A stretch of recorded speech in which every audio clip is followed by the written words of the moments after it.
There seems to be an awful lot of sad stories in the news today, and there are thousands missing. Does anybody care? We built a channel where we talk about those faces. Talking News. Debbie. Cassie Barnes has still not been found, and it's been 2 years since her case first hit the spotlight. Breaking. Chad and Lori Daybell both behind bars. Sarah Galloway was found. She wasn't found alive. What happened to Sarah Galloway? It's too heartbreaking to share. Children are still missing. Children like Dorsey. You're in shame. You just got away with it. Welcome to Talking News. Jason Mow and everyone. My name is Debbie. We use big stories to push little faces. Jason Mow.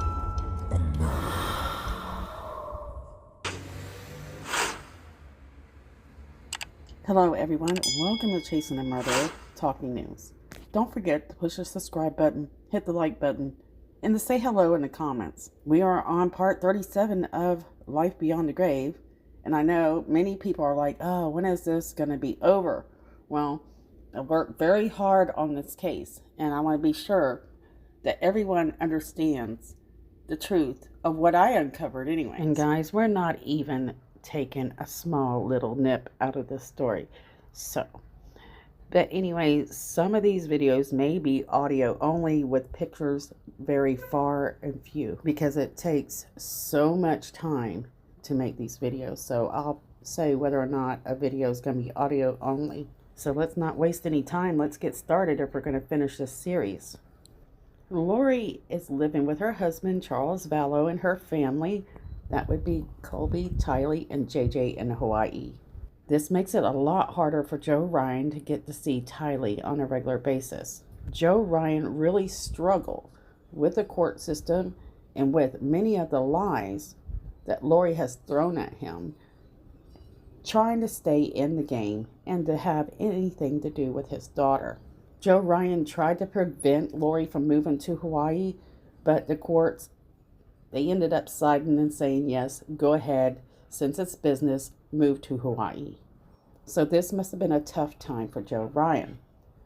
Also, so we're in 2015, and a friend of Lori says, this is about the time that Lori becomes very fascinated by a man's books by the name of Chad Daybell. In an article on New York's Fox 5, April says, Lori begins becoming obsessed with Chad's books, especially a fictional series called Standing in Holy Places.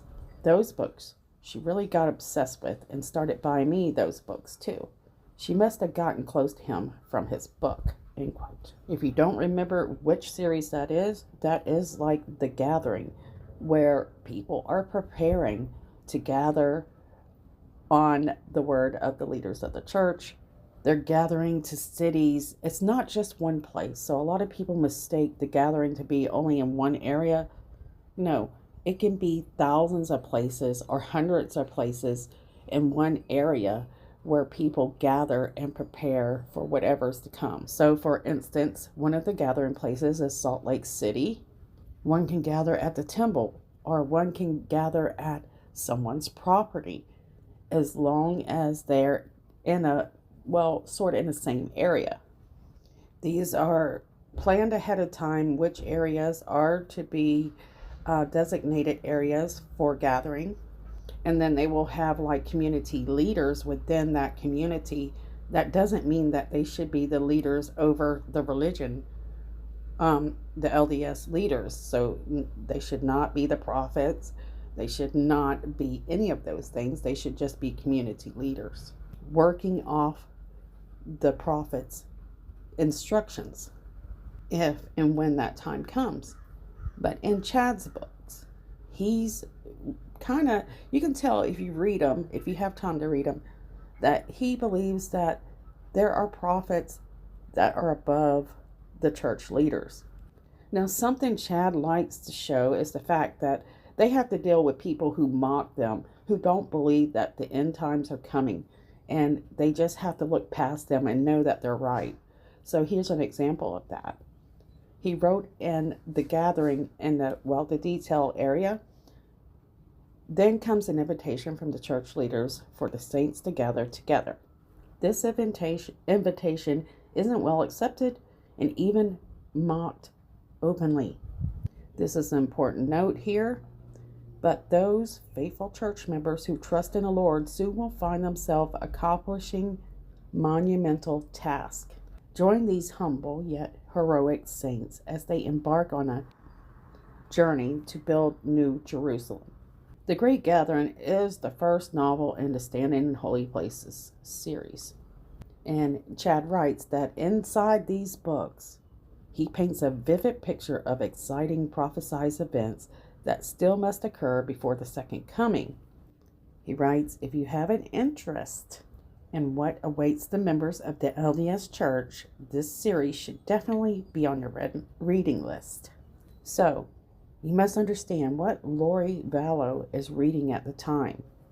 This book states that you must be awake and aware of the signs of what's coming. You must trust in your fellow LDS leaders. And in this book, though he portrays it to be something that's not truth, in the background he's saying, yes, it's true. And so some of his readers believe that these are warnings. They are giving them an idea of what's to come and how to prepare. So let's go a little bit over what his teachings are, or what his stories are in this series. So you have the gathering. And so this is when they first start getting awareness that it's time to start preparing for something grand or dark, depending on who is reading this. The next book is The Celestial City. It continues 6 months after whatever the events are with the gathering, where the LDS prophets have a visit at the Manti Temple, and the United States has suffered through a harsh winter. Meanwhile, the coalition forces have taken control of our nation, except for the Rocky Mountain area, where the ice and snows have kept the saints hidden away from the world. But now, spring has arrived and the coalition soldiers are on the move again. And since this is happening, the response to that is that the elders in the community, which would be someone like Chad Daybell, Jolie Rowe of Israel, he says, has been called forth from the mountain camps to defend their liberty, all under the direction of the prophet. These faithful servants prepare for a showdown that will determine the course of history. So while they're defending their nation, they're also helping build this holy city that they believe will stand forever, titled the New Jerusalem. So Lori Vallow, these are her favorite books. So when she's reading these books, one has to wonder, how serious does she take these words written in this book?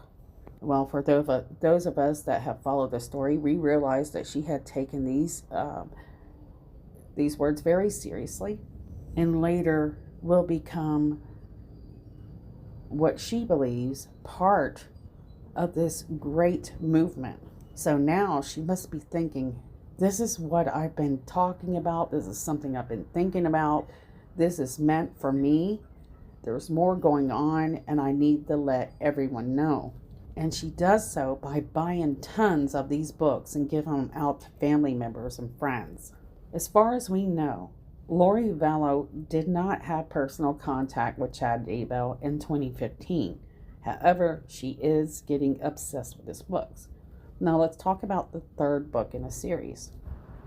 So it's been a year since the saints were actually hiding out in the Rocky Mountains, but now they're arriving in Independence, Missouri to establish the New Jerusalem.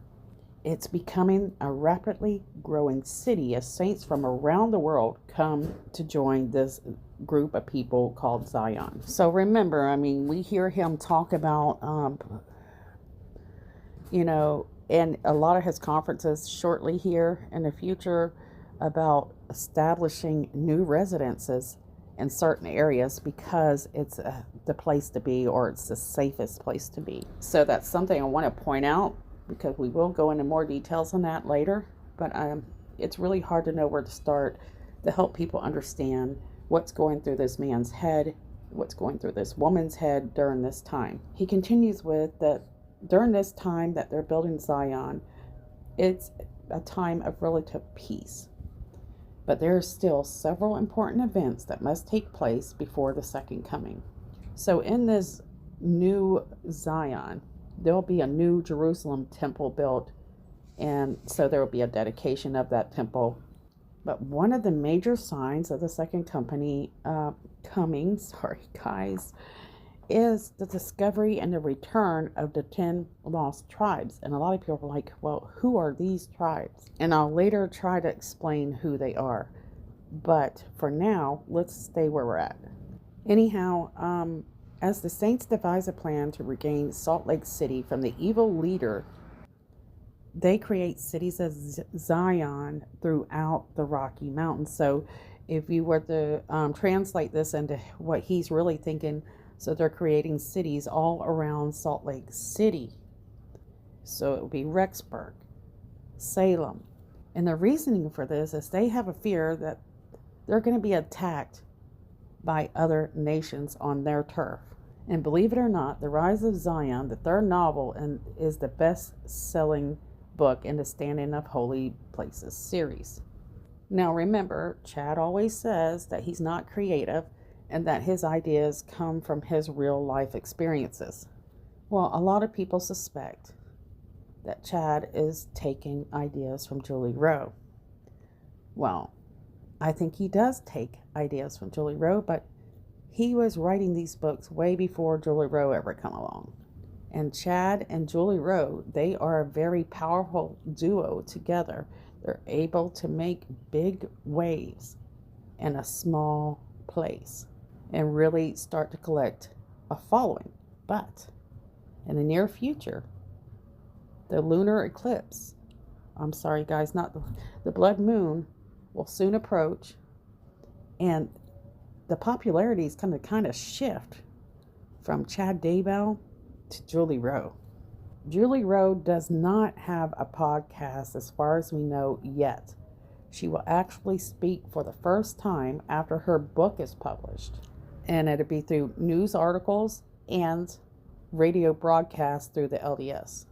But on those radio shows, she is only a guest. She isn't running it. It's interesting to know what Chad must have thought about that. So let's go ahead and wait until we come to that part of the timeline and go into the next. Now you will hear the name Christina Atwood, and I'm not going to go into personal details of her.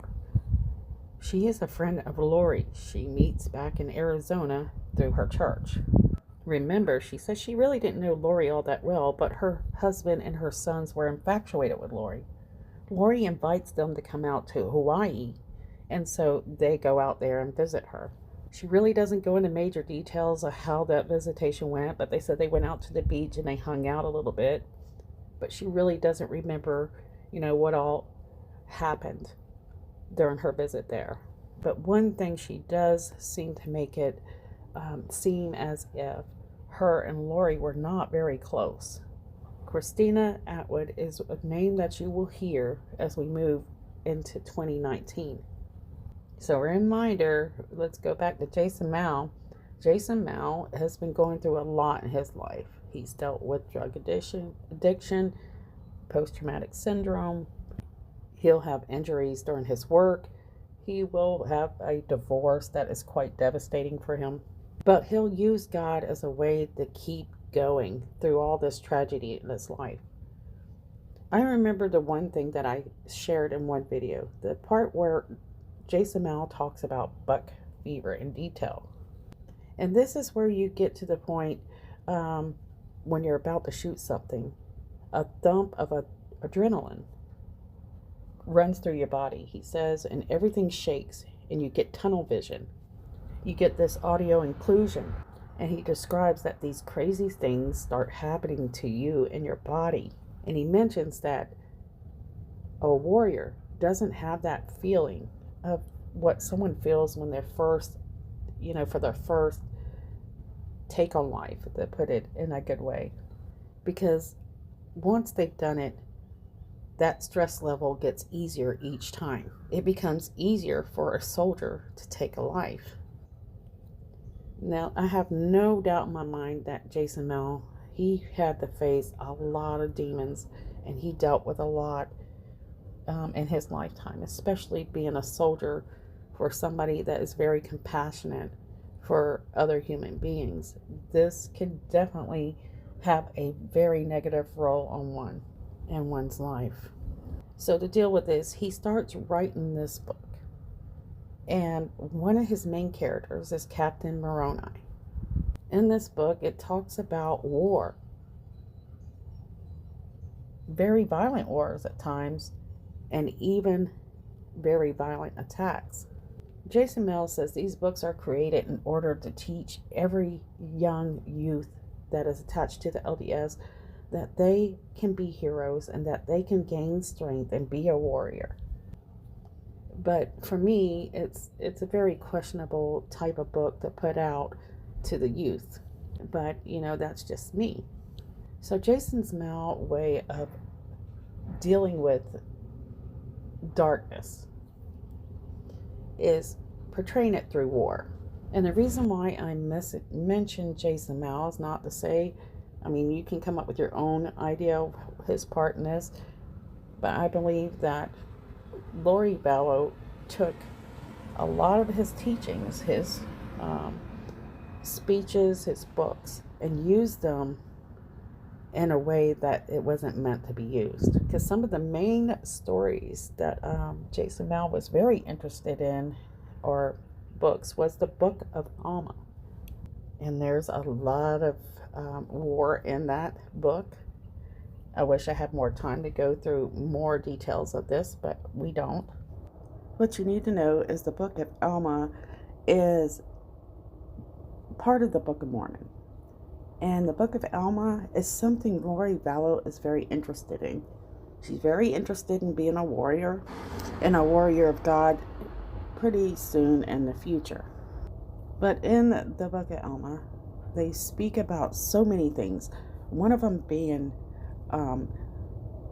people teaching priestcraft. And in my humble opinion, the future of Chad and Lori and the whole group pretty much connected to the preparing the people. They are basically priestcraft. But these people stand against priestcraft. In Alma, there is predictions that a judge will be murdered. And these predictions are given by Nephi. And this ends up drawing people closer to him because he's able to predict this murder. And his ability to prophesize a murder would make him either a prophet or a god to these people. Nephi is later claims, anyways, that he's speaking with God, and God is very happy with Nephi and his obedience to God.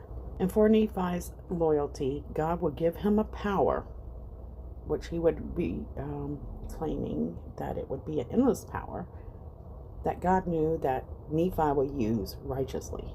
Nephi was also told to tell the people that if they did not repent, that they would be destroyed. The people didn't believe him, and so they tried to throw him into prison. But it is said that Nephi had the power of God in him, so they're not able to do so. The people started fighting and become more wicked, so Nephi actually prays for God to bring a drought, so they're not able to get food. That drought arrives, and the people stop warring and become more humble. They actually start to repent, and then they believe that Nephi is a prophet. And now the people have joined the church. And from there, they become wealthy. The cities grow and everything is perfect.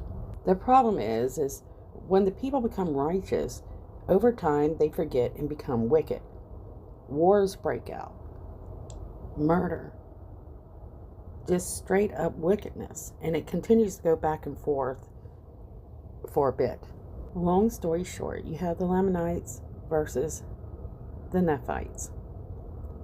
There's points where the Lamanites are closer to God and they're capturing God's glory, and then there's other times that the Nephites have captured God's glory.